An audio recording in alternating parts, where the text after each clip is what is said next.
Hey everyone, welcome back to the Incredible India podcast series. I'm Taylor. And I'm Sam. Okay, so today we're doing something a bit different. A really monumental deep dive, actually. Yeah, we've got this stack of sources here, and they detail something, well, pretty astonishing. It's a mystery that sort of bridges geography, ancient building, and maybe even lost knowledge.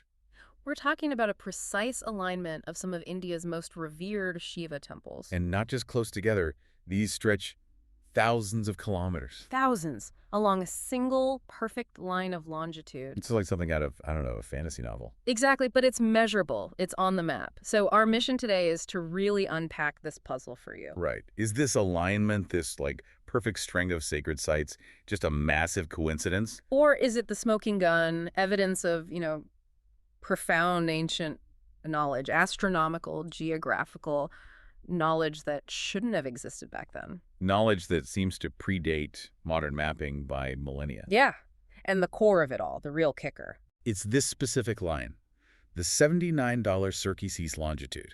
That's the one. Almost dead on for these major temples, from the Himalayas down to the ocean. Our sources call it an invisible cosmic thread. I like that description. Me too. It really captures the feeling of it. So let's follow that thread, shall we? Okay, imagine drawing a straight line north to south, right along that $79 Circe East Meridian on a map of India. What you find is, it's kind of mind-blowing. 6 major, incredibly important Shiva temples.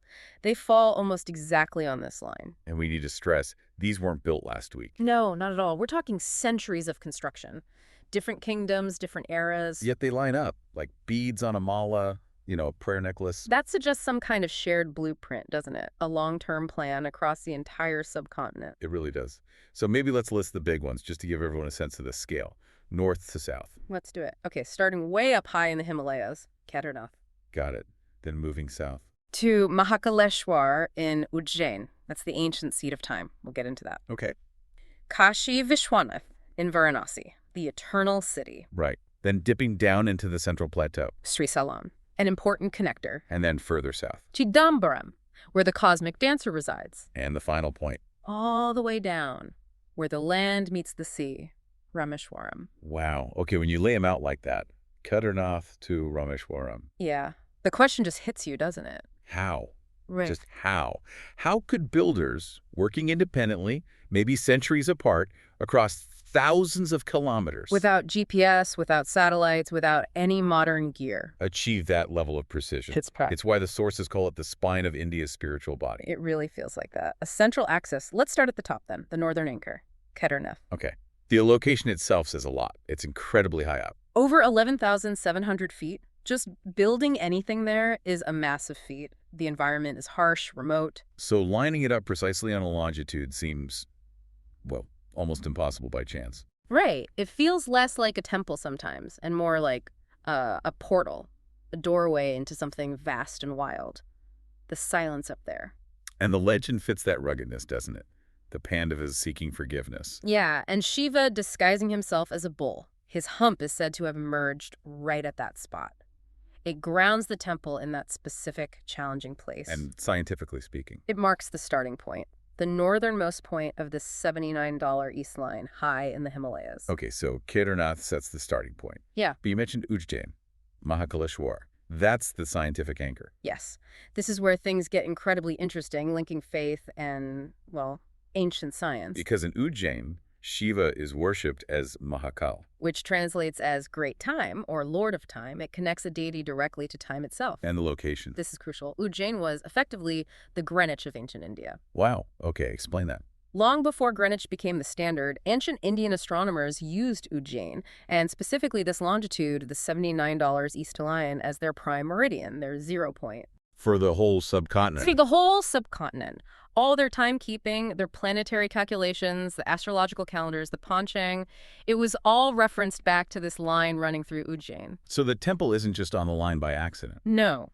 It seems the line was chosen as the reference because of Ujjain's significance. The temple placement makes a deliberate statement about ancient mapping and timekeeping. That's a powerful link. Faith and calculation, hand in hand. It really is. The sources mention the Surya Sinhanta, a major ancient text on astronomy. It specifically established Ujjain's role as this central meridian. Why Ujjain, though, geographically. It's very close to where the Tropic of Cancer intersects a major longitude, ideal for tracking the sun and planets. That's why it was picked. And there's that ritual there, too, right? The Basma Arti. Ah, yes, the pre-dawn ash ceremony, covering the idol in sacred ash. It's this incredibly atmospheric ritual symbolizing, time's passage, impermanence, which Mahakal governs. You really feel that sense of time being measured there. Okay, moving along the line. Kashi Vishwanath in Varanasi. Varanasi. The city, they say, is older than history. Older than tradition, even. Mythically, it rests on Shiva's trident. But again, there's a layer of ancient science. Kashi was another key observation point for astronomers. Working with Ujjain. Exactly. Tracking planets from both locations helped refine calculations, solidifying its role as a cosmic center along the same $79 circex. Okay, so we have the north, we have the timekeeping center, the cosmic observation point. Hmm. What about Trisam?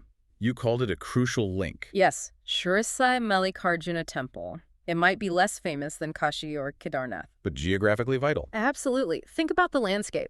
Sri Salam sits right where the vast northern plains start transitioning into the rugged Deccan Plateau of the south. Ah, okay, so it bridges those two zones. Precisely. If you're mapping a continuous sacred spine down the continent, you need this point aligned perfectly on the $79 circ. It acts like a geographical hinge, ensuring the meridian flows smoothly. From the mountains, across the rivers, onto the ancient plateau. It shows the scale they were thinking on. It really validates the continental scope, yeah. It wasn't just local alignment. Like a structural brace holding the whole thing together. Yeah. Speaking of structure and encoded knowledge, Chidambaram. Ah, Chidambaram. This one is just packed with encoded science and symbolism. This is where Shiva is Nataraja, the cosmic dancer. Yes, performing the Ananda Tandava, the dance of creation, preservation, dissolution, the whole cosmic cycle. And the element here is space. Akasha. That's right. The inner sanctum, the holiest spot, represents ether or space, the most subtle element, but the architecture itself, that's where it gets really specific. How so? The numbers. Okay, get this. The roof is covered with 21,600 gold tiles. Okay, random number. Not according to the sources. That number, 21,600, is said to correspond exactly to the number of breaths a human takes in 24 hours. Wait, seriously, 21,600 tiles linked to breaths per day. Yeah. That's incredibly precise detail for a roof. It doesn't stop there. The roof is apparently held up by 72,000 nails. Let me guess, another significant number. You got it. Linked in Hindu philosophy to the 72,000 nadis, or subtle energy channels, within the human body. And the steps leading up. 5 steps, Yeah. representing the 5 syllables of the core Shiva mantra, Namah Shivaya. Wow.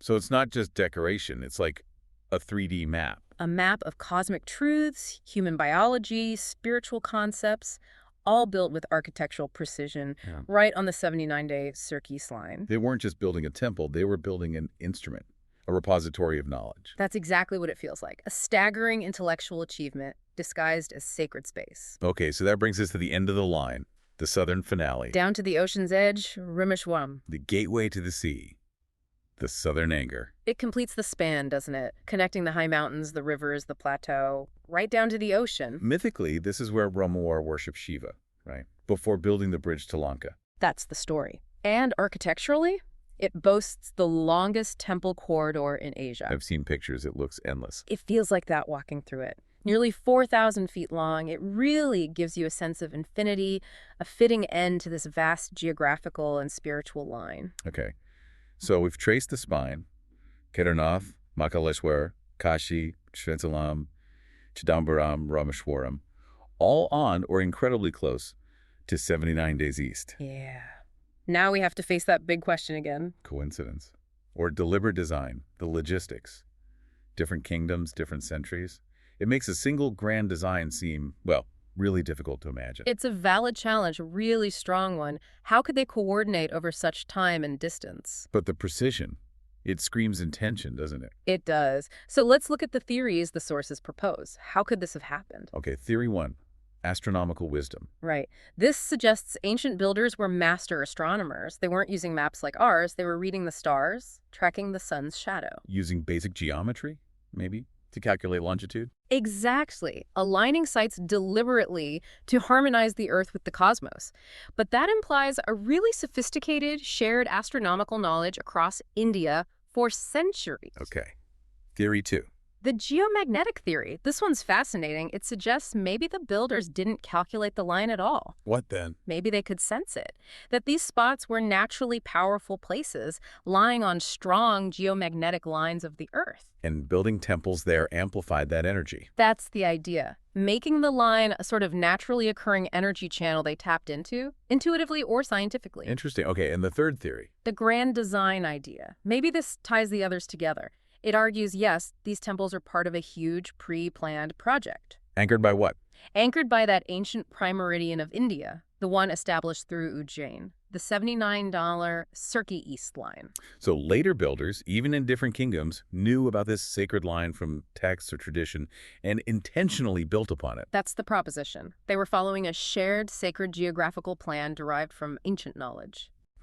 Whether it was stars or earth energy or ancient texts. The result is the same, isn't it? This undeniable alignment. It's this incredible intersection of, deep faith and precise science. It definitely makes you reconsider what ancient cultures were capable of. Absolutely. It suggests that maybe, just maybe, ancient wisdom mapped a kind of cosmic code right onto the land of India thousands of years ago. It's a lot to take in, really challenges our assumptions about the past.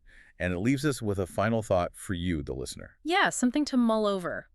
If architecture and geography can hold this kind of data, If our ancestors could map the Earth's meridians with such accuracy, using maybe just observation, intuition, the stars, what else is encoded out there? what other lost knowledge might be written into the landscape around us, just waiting to be decoded? Makes you wonder, doesn't it? It really does. Now, if you're thinking about experiencing some of this incredible history and culture firsthand, if you decide to travel to India, we do have a recommendation. Yes, 5 Senses Tours. They organize tours all across India, and they really focus on immersive cultural experiences. You can email them at contact@fivesensestours.com, and just note, the 5 is the numeral 5 in the email address, so contact@fivesensestours.com. Or you can reach them on WhatsApp at +919 845 677 446. We'll put those details in the show notes too.